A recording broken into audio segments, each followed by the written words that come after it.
Las Vegas sits in the middle of the Mojave Desert, and every year tens of millions of people come here for the same reason. The Strip, 4 miles of neon noise and spectacle, but just 2 blocks west of the Strip, on Flamingo Road, sits a resort that most of those visitors drive right past without a second thought. The Rio All-Suite Hotel and Casino. From the outside, it still looks like something. 41 stories of purple and red glass. A massive sign facing the freeway and the outline of a building that once had people flying in specifically to stay there. But if you walk through those doors right now, in August of 2026, something does not add up. For a resort this size, something is off. So how did the Rio go from being one of the most recognizable hotels in Las Vegas to a property people describe as a ghost town? And after $350 million in renovations, why does it still feel that way? Las Vegas in the late 1980s was almost entirely strip-driven. Building something significant off the main boulevard was considered a real risk. Anthony Marnell did not see it that way. His construction firm, Marnell Crowe Associates, had already built several major Las Vegas properties. He believed the right concept could pull visitors off the Strip if the property was different enough to justify the detour. On January 15, 1990, he opened the Rio, and it became the first all-suite hotel in the entire Las Vegas Valley. Every room was a suite. That was the pitch, and it worked. The Rio struggled for its first 2 years, but by the mid-1990s it had found its identity. The Brazilian Carnival theme set it apart from everything else in the city. Colorful, loud, and distinctly different from the Egyptian pyramids and exploding volcanoes going up on the Strip at the same time. The Rio was a party resort for adults who wanted something that felt less manufactured and more alive. In 1997, the resort added the 41-story Masquerade Tower as part of a major expansion called Masquerade Village. That same year, the Rio launched the Masquerade Show in the sky, free to attend. The show featured performers riding parade-style floats along a track suspended from the ceiling above the casino floor, tossing beads into the crowd below. It became one of the most photographed experiences in Las Vegas, and visitors planned trips around its schedule. The Rio was not just a hotel, it was an event. Then in 2005 it became the home of the World Series of Poker.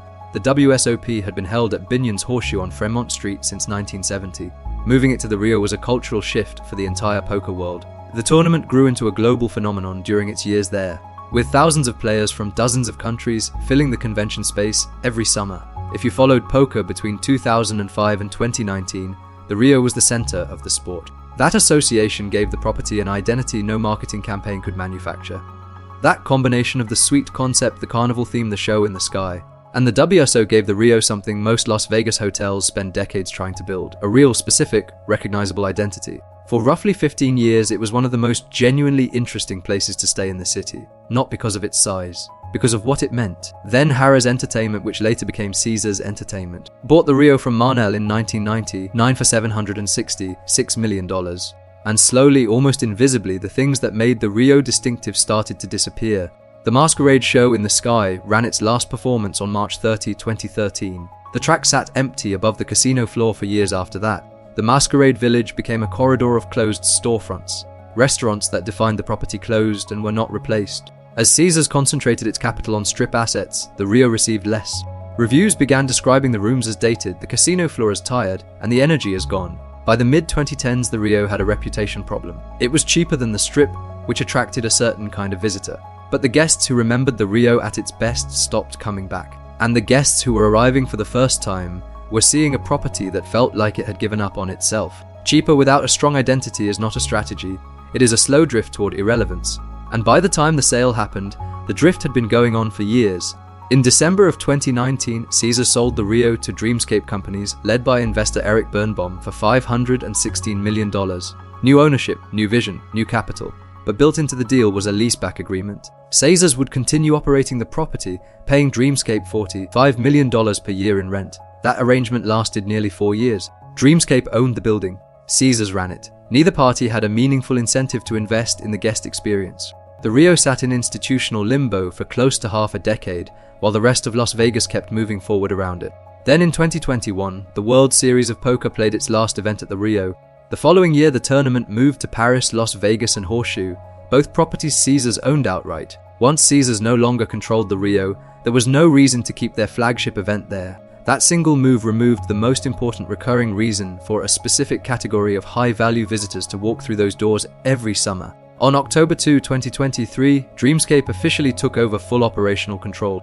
For the first time in its history, the Rio was completely independent. No Caesars rewards, no major casino company behind it. Just a very large off-strip resort with a complicated reputation and a blank canvas. Dreamscape launched a $350 million renovation. The Ipanema Tower received fully updated suites, and early reviews of those rooms have been genuinely positive.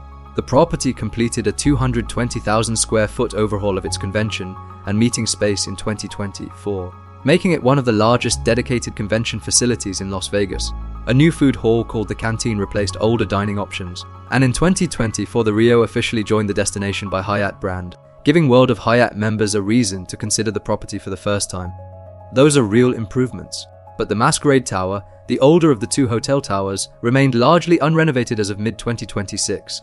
The Rio has over 2,500 suites across both towers. A guest who books without knowing which tower they are in may be paying for a renovation they are not actually receiving.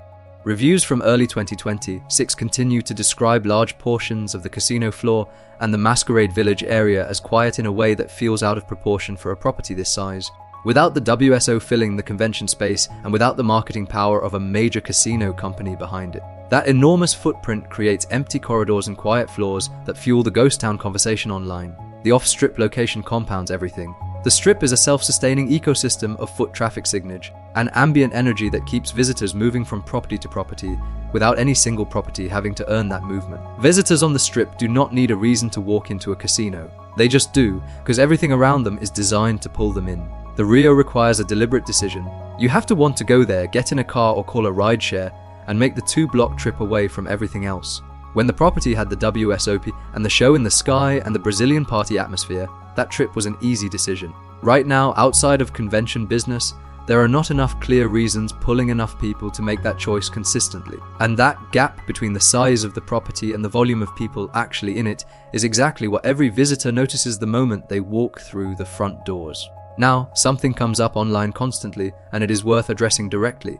People have been saying the Rio is being demolished, that the land is being cleared for a completely different development, that the whole thing is about to be torn down. None of that has been confirmed. There is no announced demolition plan.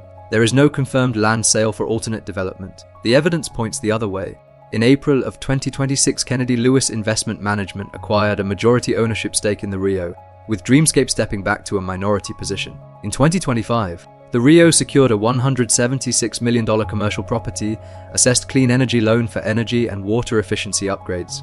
Patrick Miller remains president and CEO. That is not the picture of an ownership group preparing to walk away from a property. It is the picture of a resort still in the middle of a complicated repositioning that has not yet produced the results investors were expecting. So where does the Rio go from here? There are two realistic paths. The first is that the repositioning works.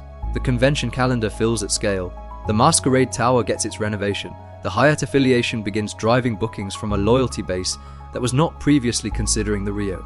The property finds a durable audience that values the all-suite model, the pricing, and the distance from the Strip crowd.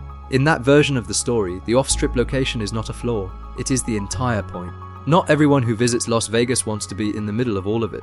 The second path is that the momentum stalls. Renovating a property of this size while continuing to operate it is expensive and complicated. If occupancy does not meet projections, if the convention space does not fill at the rate its footprint demands, or if the Hyatt affiliation does not generate the bookings investors are counting on, the financial pressure on the Rio will build.